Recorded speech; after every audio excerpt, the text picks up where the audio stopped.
Netaji Subhash open university থেকে যে সমস্ত ছাত্রছাত্রী আপনারা পিজি কোর্সে ভর্তি হওয়ার জন্য অপেক্ষা করছিলেন বা আপনারা নোটিফিকেশন কবে পাবলিশ হবে সেই প্রশ্নটা করছিলেন, এই মুহূর্তে আপনাদের জন্য সেই গুরুত্বপূর্ণ আপডেট নিয়ে চলে এসেছি। সেটা হচ্ছে আপনাদের ভর্তি প্রক্রিয়ার নোটিফিকেশন কিন্তু ইউনিভার্সিটি থেকে পাবলিশ হয়ে গেছে। কোন কোন সাবজেক্টে অ্যাডমিশন নেওয়া যাবে, সেই সাবজেক্টের ক্ষেত্রে এলিজিবিলিটি ক্রাইটেরিয়া কী দেওয়া হয়েছে, বিস্তারিত তথ্য কিন্তু এই একটা নোটিশে কিন্তু দেওয়া হয়েছে এবং সেটাই আপনাদেরকে বিস্তারিত এখানে আমরা বলবো।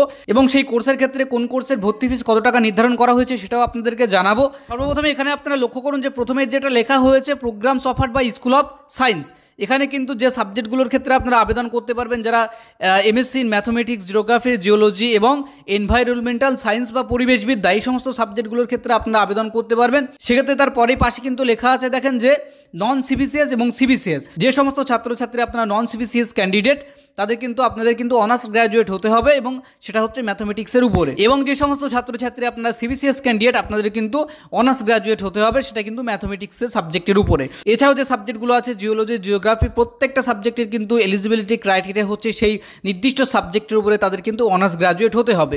এবং তার পাশাপাশি এমএসসি ইন এনভায়রনমেন্টাল সায়েন্স, এক্ষেত্রে কিন্তু সেই সমস্ত ছাত্রছাত্রী অনার্স গ্র্যাজুয়েট হতে হবে এনভায়রনমেন্টাল সায়েন্স বা পরিবেশবিদ্যার উপরে, নন সিবিসিএস। এবং সিবিসিএস হলে তাদের কিন্তু কোর্স হলে তারা কিন্তু আবেদন করতে পারবে, সেটা হচ্ছে এনভায়রনমেন্টাল সায়েন্স বা এছাড়াও যেমন কেমিস্ট্রি, জিওগ্রাফি, জিওলজি, এই সমস্ত সাবজেক্টের উপরে যারা পড়াশুনো করেছেন আপনারা কিন্তু এনভায়রনমেন্টাল সায়েন্সে আবেদন করতে পারবেন। এর পাশাপাশি এখানে একটা ইম্পর্টেন্ট নোট দেওয়া হয়েছে, দেখুন ভালো করে, সেটা হচ্ছে জিওগ্রাফি, জিওলজি এবং এনভায়রনমেন্টাল সায়েন্সের ক্ষেত্রে হচ্ছে সিট লিমিট। এবং এই কারণেই কিন্তু এখানে স্ট্রিক্টলি একটা বিষয় বলে দেওয়া হয়েছে যে এখানে কিন্তু মেরিট লিস্ট প্রকাশিত হবে, আর যে সমস্ত বাকি সাবজেক্টগুলো আছে সেই সমস্ত সাবজেক্টের কিন্তু কোনো রকম মেরিট লিস্ট প্রকাশিত হবে না। এরপরে আমরা দেখব programs offered by school of humanities, এক্ষেত্রে বেঙ্গলি, ইংলিশ ল্যাঙ্গুয়েজ টিচিং এবং এখানে লেখা আছে জার্নালিজম অ্যান্ড মাস কমিউনিকেশন। এই সমস্ত সাবজেক্টগুলোর ক্ষেত্রে প্রত্যেকেই যারা নন সিবিসিএস আবেদন করবেন প্রত্যেককে আপনাদের কিন্তু 300 মার্কস থাকতে হবে নির্দিষ্ট সেই যে সাবজেক্টে আপনারা ভর্তি হতে চাইছেন সেই সাবজেক্টের উপরে। এবং আপনারা যারা সিবিসিএস ক্যান্ডিডেট, যারা আপনারা নন সিবিসিএস নন, তাদের কিন্তু আপনাদের কোর্স থাকতে হবে নির্দিষ্ট যে সাবজেক্টে আপনারা ভর্তি হতে চাইছেন সেই সাবজেক্টের উপরে। এরপরে আমরা যাব স্কুল অফ সোশ্যাল সায়েন্সের যেমন সাবজেক্টগুলো আছে, সেক্ষেত্রে আমরা হিস্ট্রি, পলিটিক্যাল সায়েন্স এবং পাবলিক অ্যাডমিনিস্ট্রেশন। এক্ষেত্রে আপনারা যারা নন সিবিসিএস, বিশেষ করে হিস্ট্রি এবং পলিটিক্যাল সায়েন্সের যারা ভর্তি হতে চাইছেন তাদের ক্ষেত্রে কিন্তু নন সিবিসিএসদের ক্ষেত্রে নির্দিষ্ট গ্র্যাজুয়েট হতে হবে এবং তাদের কিন্তু 300 মার্কস থাকতে হবে সেই নির্দিষ্ট সাবজেক্টের উপরে। কিন্তু যারা সিবিসিএস ক্যান্ডিডেট তাদের কিন্তু অনার্স গ্র্যাজুয়েট হতে হবে হিস্ট্রি বা পলিটিক্যাল সায়েন্সের উপরে, তারপরে আপনারা আবেদন করতে পারবেন। এরপরে যারা পাবলিক অ্যাডমিনিস্ট্রেশনে ভর্তি হতে চান তাদের কিন্তু আপনাদের সিবিসিএস বা নন সিবিসিএস যেটাই হন না কেন আপনাদের কিন্তু অনলি ফর গ্র্যাজুয়েট হলে আপনারা কিন্তু আবেদন করতে পারবেন। এরপরে আমরা দেখব যে স্কুল অফ এডুকেশন, অর্থাৎ এডুকেশন সাবজেক্টের উপরে যারা আপনারা ভর্তি হতে চাইছেন নন সিবিসিএসের ক্ষেত্রে আপনাদের কিন্তু 300 মার্কস থাকতে হবে এডুকেশনের উপরে। এছাড়াও যারা আপনারা সিবিসিএস ক্যান্ডিডেট আছেন আপনাদের কিন্তু নির্দিষ্ট ওই সাবজেক্টের উপরেই কোর্স হিসাবে থাকতে হবে, তাহলে আপনারা আবেদন করতে পারবেন।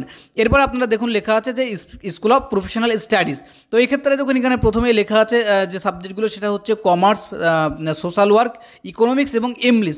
এই সমস্ত সাবজেক্টের যারা ভর্তি হতে চাইছেন তাদের ক্ষেত্রে নন সিবিসিএস হলে আপনাদের কিন্তু 300 মার্কস কিন্তু এখানে প্রত্যেকটাতেই গুরুত্বপূর্ণ নয়, এটা কিন্তু আপনাদের অনার্স গ্র্যাজুয়েট হতে হবে কিন্তু সেই নির্দিষ্ট সাবজেক্টের উপরে।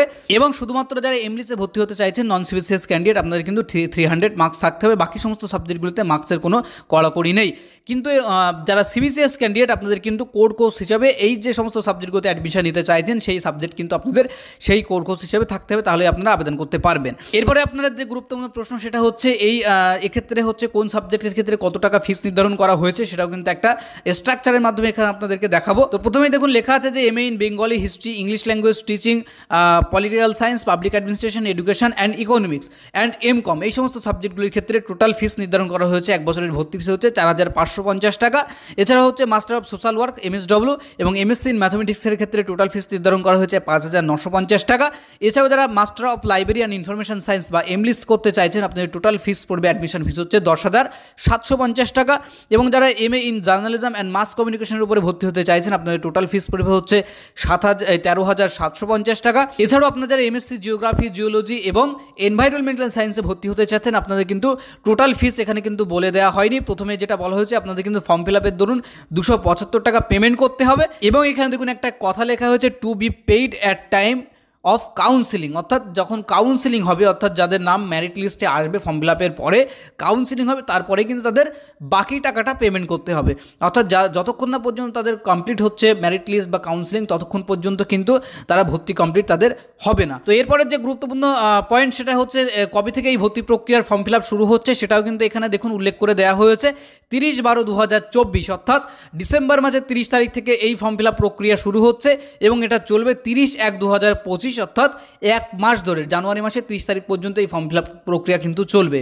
এছাড়াও কিন্তু এখানে কিন্তু আরও কয়েকটি ডেট বলে দেওয়া হচ্ছে গুরুত্বপূর্ণ, যেমন document uploading, online fees submission ইত্যাদি ইত্যাদি গুরুত্বপূর্ণ ডেটগুলো দেওয়া হয়েছে, সব সেম কিন্তু ডেট আপনারা দেখে নেবেন। এবং আরেকটা বিষয় আপনাদেরকে জানিয়ে রাখবো, এই যে ডেটটা দেওয়া হচ্ছে এটা হচ্ছে ফার্স্ট ফেজ, এরপরে কিন্তু আবার সেকেন্ড ফেজও দেওয়া হবে, অবশ্যই সেটা আমরা আপডেট দেবো। তো এই ছিল আপনাদের জন্য যে গুরুত্বপূর্ণ ইনফরমেশন আপনারা প্রশ্ন করছিলেন তার আপডেট।